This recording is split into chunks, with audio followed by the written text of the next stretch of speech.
pudiéramos titular este capítulo 12 de Josué, podríamos decir que es un recordatorio de las victorias y de las favorables providencias del Dios del pacto para llevar al pueblo de Israel a confiar en su Dios en el porvenir y alabar al Señor.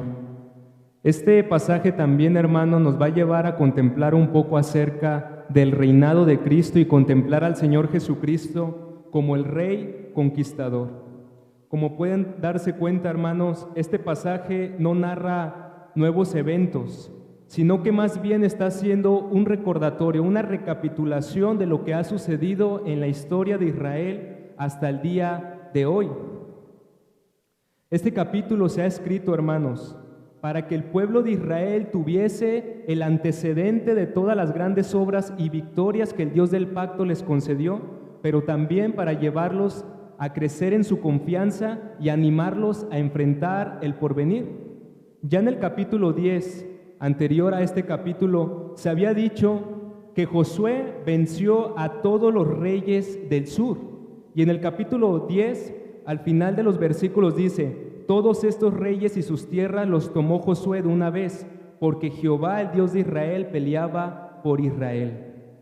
El capítulo 11 que meditaron la semana pasada narró la alianza, pero ahora de los reyes del norte.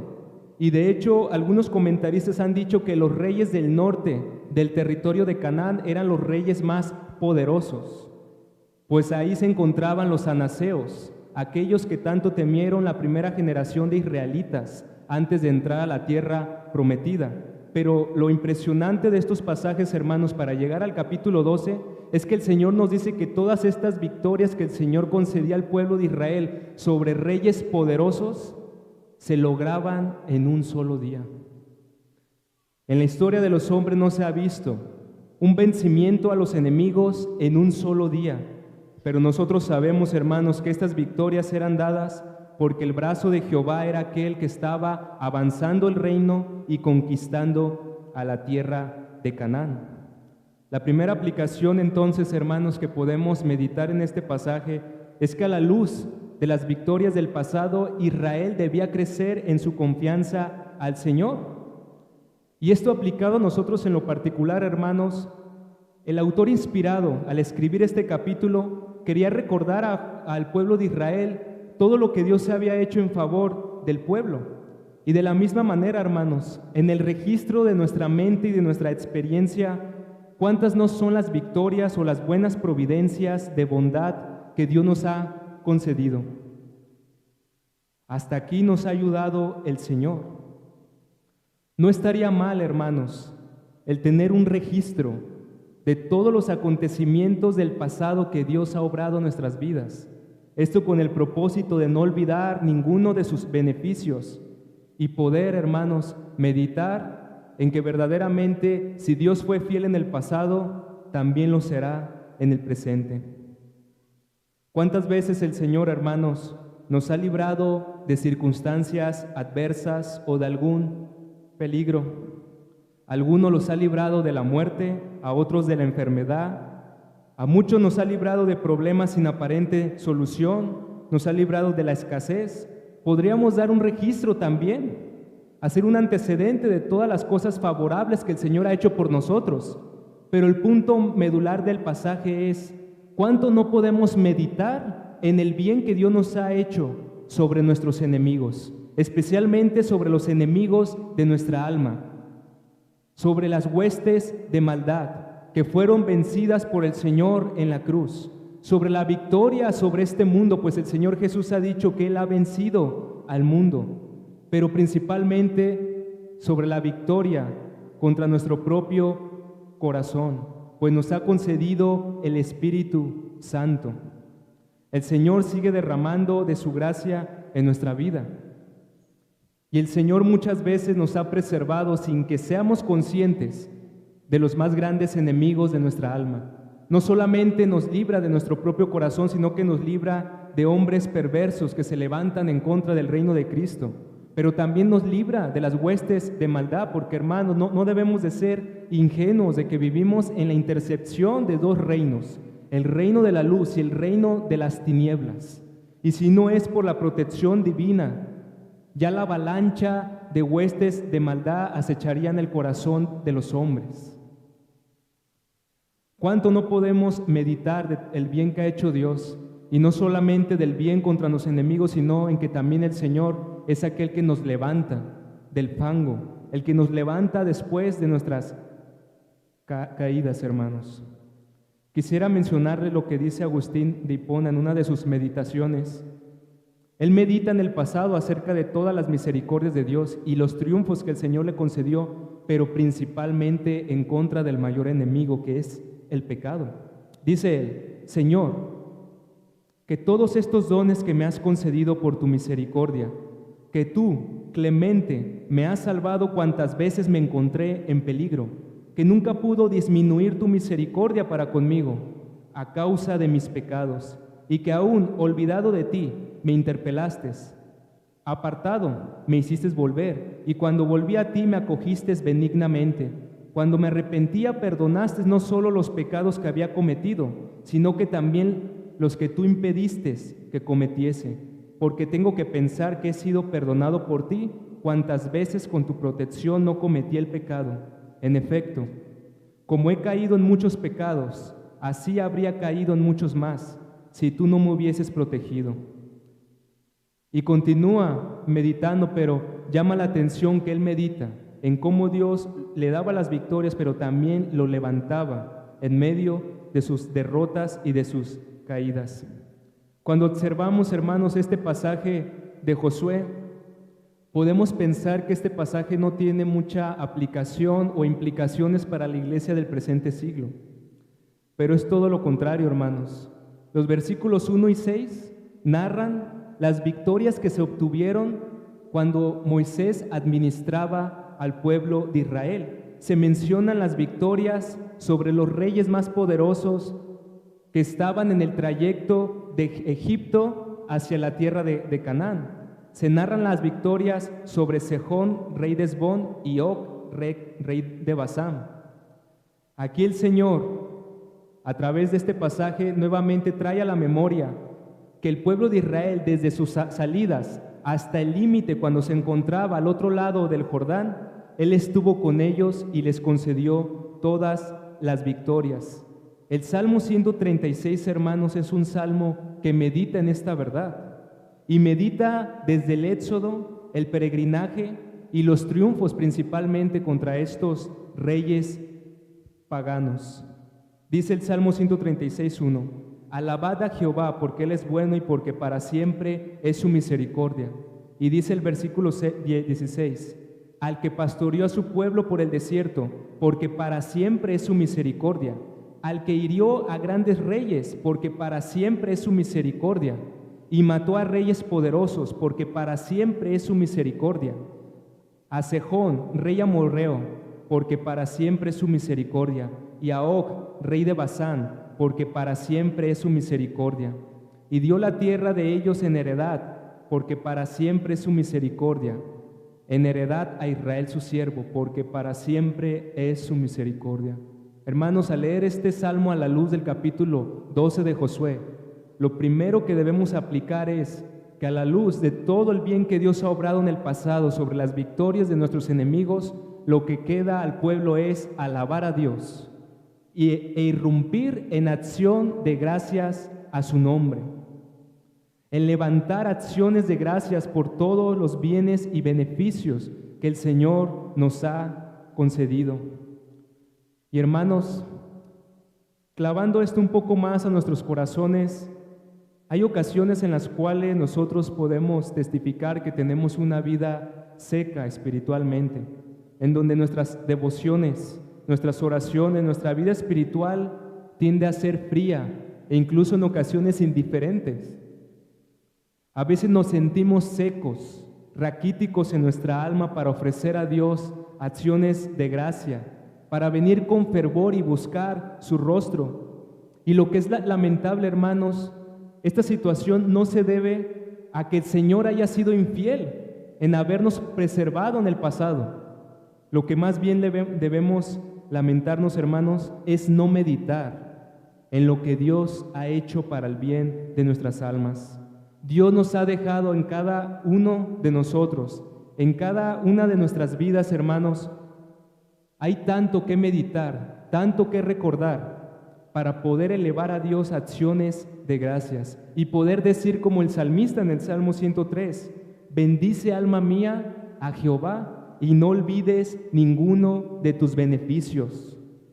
Si es poco todo el bien que Dios nos ha dado terrenalmente, a darnos comida, bebida, meditar que Él también es aquel que perdona todas nuestras iniquidades, el que sana todas nuestras dolencias, el que nos rescata del hoyo, el que nos corona de favores y misericordias y que aún nos preserva, como decían estos hombres, de nuestros enemigos, de aquellos que buscan nuestro mal. Los versos entonces 1 al 6 recuerdan todo el bien y el triunfo que Israel obtuvo desde sus salidas de Egipto hasta el límite del Jordán. Pero los versículos 7 hasta el final, al versículo 24, se narran las victorias que vinieron en la administración de Josué, en cómo el Señor verdaderamente les concedió la victoria sobre todos sus enemigos, pues todos sus enemigos fueron puestos por estrados de sus pies. Y nuevamente esta porción del pasaje es paralela al Salmo 135, si me pueden acompañar ahí, el Salmo 135 recuerda a la luz de este pasaje de Josué capítulo 12 los triunfos que el Señor concedió al pueblo cuando Josué guiaba e instruía e iba al frente del pueblo de Israel. Dice el versículo 1, alabad el nombre de Jehová, alabadle siervos de Jehová. Dice el verso 10, destruyó a muchas naciones y mató a reyes poderosos, a Sejón, rey amorreo, y a Og, rey de Basán, y a todos los reyes de Canaán, y dio la tierra de ellos en heredad a Israel su pueblo.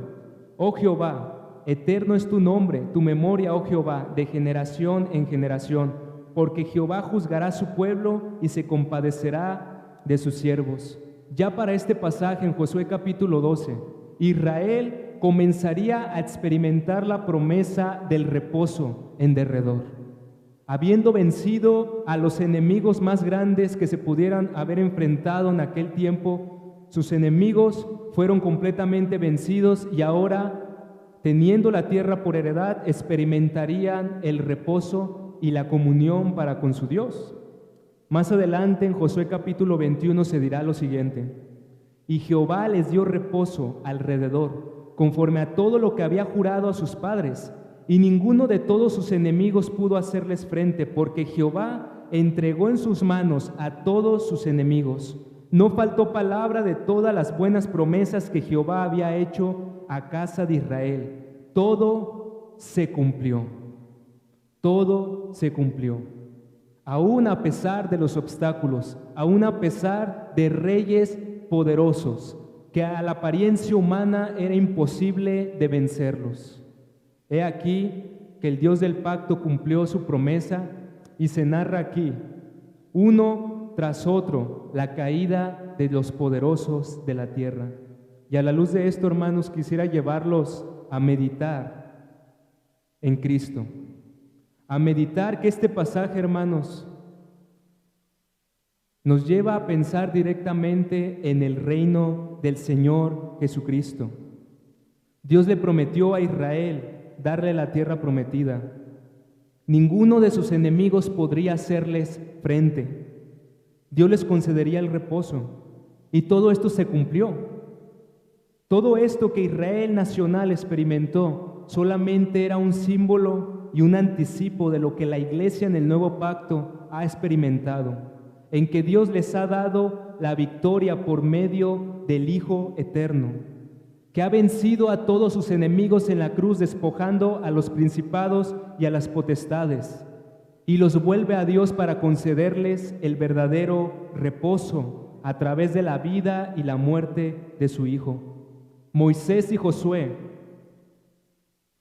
vencieron a sus adversarios, avanzaron el reino de Dios hasta Canaán, conquistaron, pero todo esto simplemente era la sombra del reino mayor esperado en el Hijo eterno de Dios. Un reino que no se está avanzando, hermanos, con espada, no se está avanzando con fuerza o con el brazo de la carne, sino que se está avanzando con el poder del Espíritu Santo a través de la predicación del Evangelio. Una conquista de corazones que viene a través de la palabra de Dios y el poder del Espíritu Santo.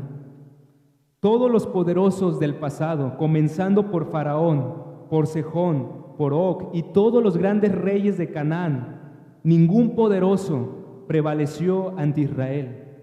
Y si esto fue verdad para el Israel del antiguo pacto, para el Israel del nuevo pacto, es una verdad mayor.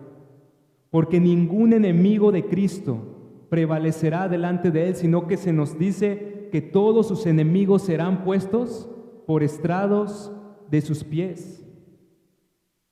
En el día final, hermanos, se mostrarán también listas de todos los poderosos y los reyes que Cristo venció a través de toda la historia.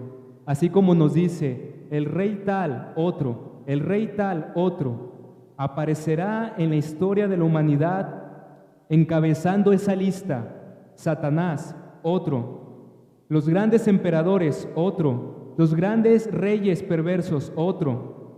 Los grandes líderes de iglesias falsas y sectas, otro. Los altos gobernantes, presidentes o políticos o organizaciones que se levantan en contra de Cristo y dará el nombre, otro. Cada enemigo de Cristo que se levanta en contra de su voluntad, en contra de su ley, aparecerá en una lista y al final de esta lista se dirá: pelearán contra el Cordero, y el Cordero los vencerá, porque Él es Señor de señores y Rey de reyes, y los que están con Él son llamados elegidos y fieles. Esta es una verdad muy solemne para todos los que están en puestos de eminencia, para los poderosos de la tierra, como dice el Salmo capítulo 2, honrad al Hijo, porque se inflama de pronto su ira. ¿Quién podrá permanecer delante del Señor el día que Él se levante para juzgar a los vivos y a los muertos? Ningún poderoso, hermanos. Y esa es la confianza de la iglesia, que aunque la iglesia ha padecido durante 2000 años persecución y en ocasiones se concentra tanto la maldad de los hombres y se levantan altos funcionarios o altos líderes en contra de Cristo, la Escritura dice que Él vencerá a todos sus enemigos. Esta es la confianza que tiene la iglesia, que no hay enemigo que pueda blandir su espada y atravesar a su iglesia, sino que su Señor la guarda y la preserva hasta el fin. Pero no se necesita ser un gran poderoso para estar en esta lista o para ser un enemigo del Señor, sino que cualquiera que se levanta en contra del reinado de Cristo, cualquiera que va en contra de su voluntad y de sus mandamientos, también estará en esta lista. Para los amigos que están aquí presentes, que no están en Cristo, e incluso para los niños que están entre nosotros, no son ajenos a esta verdad.